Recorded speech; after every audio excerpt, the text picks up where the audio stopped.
ju inkurajoj të mos dorëzoheni. Pse them të gjë? Sepse, siç u shkrova dhe djalit, jeta në vetvete është luftë. Kjo është e vërteta. Por është luftë frymërore, është luftë shpirtërore. Jo vetëm nga gjërat që shohim, nuk po flasim për luftë fizike me armë. Kjo është shumë keq që njerëzit vriten me armë, po flasim për luftë shpirtërore. Dhe kjo luftë fillon së pari me veten, sipas shkrimit të shenjtë. Pra luftën e kemi me veten mirë. Sepse na kërkohet që të ndryshojmë dhe të konformohemi me një krijesë, me një individ shpirtërisht aktiv, siç Zoti ka thënë në fjalën e tij. Dhe për ne besimtarët e Krishterë, përsosmëria të çon te konformimi sa më shumë me imazhin e Krishtit. Krishti është, si thuaç, si më thuaç, në Bibël thotë plotësojnë si besimit. Pra është pikërisht heroi, figura, kampioni. Pra si të bësh sa më shumë si Krishti, që ka që të gjitha. Pra lufta fillon së pari me veten, i them, së dyti fillon me njerëzit që na bëjnë keq. Pra hapi parë është vetja, hapi dytja njerëzit, por më tej, i them, vazhdon me vetë të ligun, me djallin. Jam forca frymërore, jam frymëra, shpirtra. Sot, në këtë kohë materialiste që jetojmë, ne i themi energji, se duam terma shkencor. Pra njeriu kur flet me terma shkencore ndihet komod. Kur i flet për të vërtetën, thotë po ky është fetarizëm, ç'është ky fanatizëm, mendje ngurësi e tjera gjëra. Pra ne di quajmë energji, me që nuk doni, dikush nuk mund mos jetë komod me këto demon, djaj, gjinde, shpirtra. Pra këto energji të këqija, energji negative, i thënë, se edhe keqja nuk na pëlqen. Njerëzit janë për gjithë shkencëtarë, di Zotit, po hajt. Pra shkruhet në Bibël, i them, sepse betejë jon, dhe citoj këtu nga Efesianëve 6:12, pra ata që jeni shkrimin, shkruhet në Bibël sepse betejë jon nuk është kundër gjakut dhe mishit, pra jo kundër njerëzve, por kundër sunduesve të botës, së errësirës së kësaj epoke. Pra ka një botë errësire në këtë epokë që jetojmë. Kundër frymërave, thotë shkrimi i shenjtë, të mbrapshta në vendet qiellore. Pra është një shtresë qiellore ku aty operojnë të gjitha këto frymëra satanike. Dhe kur njerëzit nuk jetojnë, si thua, për të njohur Zotin, po jetojnë vetëm si divi. Ata mund të bien prej lehtësisht e këtyre frymërave, siç ka rënë edhe djali. Ne duhet ta them të gjë dhe ai lavdi Zotit e pranon dhe ndaj ne kemi bashkëbiseduar në video, sepse shoh tek ky djalë një zemër të hapur për Zotin dhe Zoti ta bekoj. Thëm këto, i them, dhe nisur nga situata juaj, që duket të jetë një akumulim i madh vuajtje shpirtërore, sikurse thash fillim, këshillën e vetme që mund t'ju jap është së pari të kërkoni, them, ndihmën e Zotit në lutje. Lutja, të dashur miq, nuk është ritual fetar sipas Biblës, ë. Ka fe sot, ka fetarizme që mësojnë lutjen ritual, ë, formalizëm. Zoti thotë, nëse bën atë formalizmin, është kot që e bën, domethënë. Është më mirë mos lutesh fare. Zoti thotë, lutja është komunikim me krijuesin tënd. Kur ne lutemi, komunikojmë me Zotin. Na duhet thjesht të përulemi dhe ta kërkojmë me gjithë zemër. Dhe Zoti përgjigjet, këtu është gjithë muhabeti. Kur jemi sinqert para Zotit. Jo hipokrit, thjesht si janë të teoritë e sotme, i flet universit manifestohet. Këto janë gjëra pagane. Manifestojnë frymërat e liga, Satani i plotson dëshirat që mos vesh e Zoti. Është shumë e thjeshtë. Nëse dikujt i ka dalë me këto ligjet e tërheqjes me këto gjëra, i dijeni që frymërat e liga e kanë bërë atë dëshirë realitet, siç i bën dhe gjeni llampës nëpër prava, që mos kërkosh Zotin, mos shtohesh, është shumë e thjeshtë. Dhe i them, nëse lutesh me sinqeritet dhe me zemër të hapur, Zoti do të ndihmojë. Dhe i them, vetëm ai të ndihmon, ai na ruan dhe na forcon në këtë betejë frymërore. Pra është luftë shpirtërore dhe vetëm Zoti të bën që t'ja dalësh, të jetosh. Në këtë luftë që fillon nga vetja, vazhdon dhe njerëzit dhe mbaron tek principatat qiellore. Frymrat, energjitë e këqija.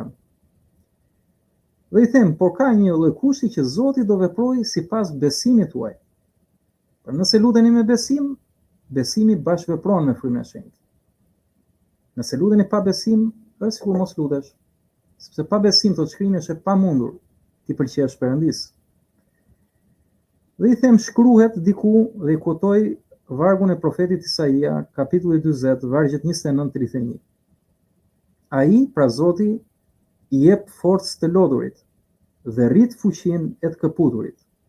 Të rinjt mundohen dhe lodhen, të rinjt e zgjedhur me siguri pengohen dhe rrëzohen.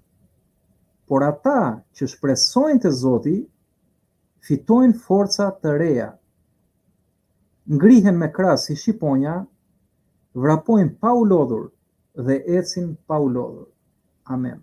Pra shkrim profetik. Do thoni, që e bukur si shkrim, por ne nuk e dim. Nuk është nevojë ta dish. Unë kam jetën time dëshmi që gjithçka që shkruhet në Bibël, për njeriu që beson këtë fjalë të Perëndis, që është e gjallë dhe vepruese sipas shkrimit, këto gjëra ndodhin, plotësohen në jetën e tij. Duhet vetëm besim. Vetëm besim.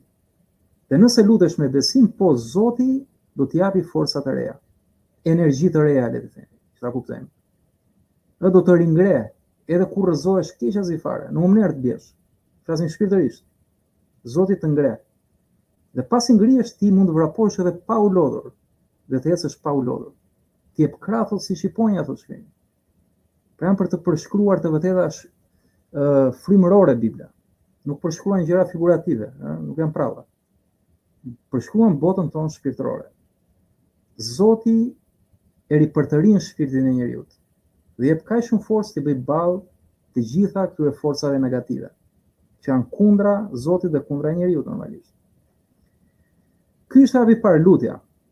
Kurse hapi tjetër, I them djalit, është që të kërkoni një kishë të mirë.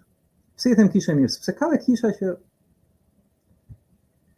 është e vërteta, nuk mësojnë Biblën ashtu siç është, por mësojnë diçka të thjeshtë, e lënë njeriu të dobët ashtu. S'ka gjë, ti jeton qoftë edhe pa Zotin, jeton në mëkat, nuk do të përsosesh, nuk do të rritesh, s'ka problem. Jo, kisha është që njeriu të rritet, është ta ndihmojë njeriu, të afrohet me Zotin. Dhe I them, kërkoni një kishë të mirë në vendin ku banoni, dhe të shkoni të paktën, I them, çdo fundjavë. Ja?